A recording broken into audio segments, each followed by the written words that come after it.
ঘোড়াখালী থেকে আমাদের প্রিয় প্রার্থী বাম এবং আইএসএফ সমর্থিত কমরেড রবীন্দ্রনাথ মাহাতোকে নিয়ে আমরা আমাদের পরিক্রমার কাজ শুরু করেছি। আমাদের রোড শো চলতে থাকবে। আমরা দুপুরে কোনো একটা জায়গায় গিয়ে কিছুক্ষণের জন্য বিশ্রাম নেব, তারপরে আবার আমাদের পরিক্রমা শুরু হবে। এভাবেই আমাদের যে কটা দিন আছে সেই কটা দিন আমরা আমাদের প্রার্থীকে নিয়ে আপনাদের কাছে পৌঁছানোর চেষ্টা করছি। আপনারা দেখেছেন এখানে আমাদের রবিন আপনাদের সঙ্গে কথা বলছে, পরিচয় হচ্ছে আপনাদের সঙ্গে। এই রবিনকেই আমরা বাম এবং আইএসএফ সকলে মিলে তাকে প্রার্থী করেছি। মানে এখান থেকে রবিনকে জেতানো দরকার।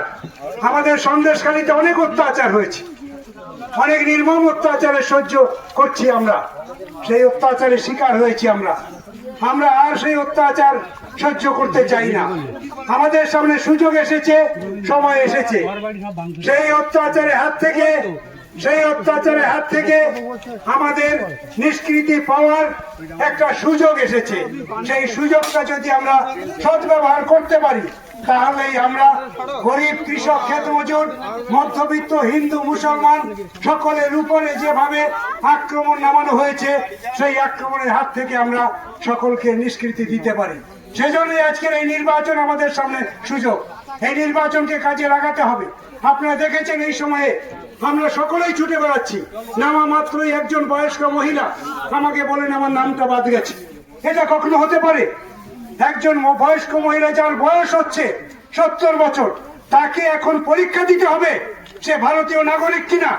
একজন পাহারাদার সারা জীবন সে সৈনিকের কাজ করেছে, এখন সে রিটার্ন লাইফ বাড়িতে আছে, তাকে পরীক্ষা দিতে হবে সে ভারতীয় কিনা।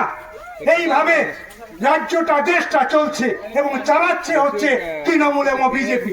এই তৃণমূল এবং বিজেপি এই দুই শক্তিকে যদি আমরা পরাস্ত করতে না পারি, আপনাকে এভাবেই ছুটতে হবে, আপনার জীবন অতিষ্ঠ হয়ে যাবে। এই জিনিস কখনো দেখেছেন? কখনো হয়েছে এইভাবে? কারো নাম ভোটার তালিকায় ছিল 20 বছর, তার নাম বাদ পড়ে গেছে। 15 বছর ধরে ভোট দিচ্ছেন, তার নাম বাদ পড়ে গেছে। আজকের তারা হিন্দু মুসলমান নিয়ে আমাদেরকে খেলা করছে। এখানে মুসলমান ছিল না এর আগে, হিন্দু ছিল না এর আগে। কখনো হিন্দু মুসলমানের মধ্যে ভাগাভাগি দেখেছেন আপনারা? একসঙ্গে আপনারা মিলে কাজ করেছেন। এই যে বিজলি বাতি এসেছে আপনারা সকলে মিলে করেছেন, এই যে রাস্তা হয়েছে সকলে মিলে করেছেন। আমরা হিন্দু মুসলমান কখনো দেখিনি। হাজার হাজার বিঘা জমি এখানে উদ্ধার হয়েছে, যোদ্ধার জমিদারদের জমি উদ্ধার হয়েছে, সেই জমি বিলি হয়েছে। আদিবাসী, মুসলমান সব গরিব অংশের মানুষকে সেই জমি দেয়া হয়েছে। আজকের সেই জমি আজকের ভুলন্টিত, সেই জমি লুট হয়ে যাচ্ছে। আজকে সেই জমি যেমন লুট হচ্ছে তেমনি আমাদের মা বোনেদের উপর আক্রমণ নেমেছে। আজকের যে মায়েরা, আজকের আমাদের সন্দেশখালীর মায়েরা, আজকের সেই জমির লড়াইয়ের সময় তাদের আন্দোলন, সেই জমির লড়াইয়ের সময় তাদেরকে দেখেছি। আর আজকে সেই রমণীদেরকে তৃণমূল বিজেপি তারা ভোগ্য বস্তু হিসেবে ব্যবহার করছে। এই অন্যায় অত্যাচার মানা যায় না। হিন্দু মুসলমান যারা ভাগ করতে চায় তাদের বিরুদ্ধে আমরা সব গরিব, কৃষক, ক্ষেত মজুর, শ্রমজীবী অংশের মানুষ, ছাত্র, যুব, শিক্ষক সবাই আমরা একজোট হয়ে আইএসএফ এবং বাম ফ্রন্টের যে প্রার্থী তাকে আমাদের জেতাতে হবে। আমাদের এখানে আইএসএফ এবং বামেদের প্রার্থী হচ্ছে রবীন মাহাতো, রবীন্দ্রনাথ মাহাতো। রবিন আমাদের সকলের প্রিয় হচ্ছে রবিন। সেই রবিনকে আমাদের জেতাতে হবে।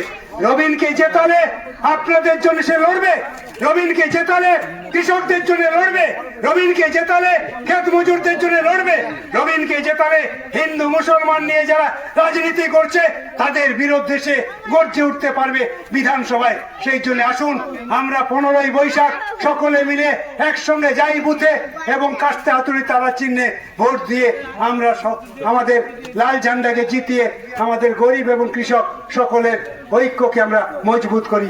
সকলেই ভালো থাকবেন। সকলের শুভেচ্ছা কামনা করে আমার কথা আমি এখানেই শেষ করছি।